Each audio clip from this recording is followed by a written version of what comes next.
предстоящей в октябре переписи населения необходимо обратить внимание на реализацию национальной политики. Такое заявление сделал президент.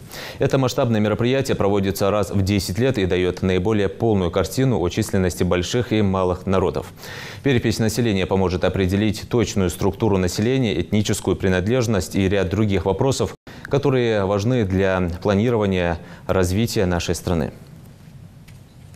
Для всех важно участвовать на этой переписи. Почему? Потому что государство знало, чтобы кто живет, сколько человек живет, с чем они могут помочь, что надо, как надо. Вот это не только перепись, чтобы количество человека, а там есть мелкие нюансы, которые могут государство, допустим, обращать внимание, что вот этот человек, хотя не того национальности, который живет, где они живут, но им надо помочь с этим.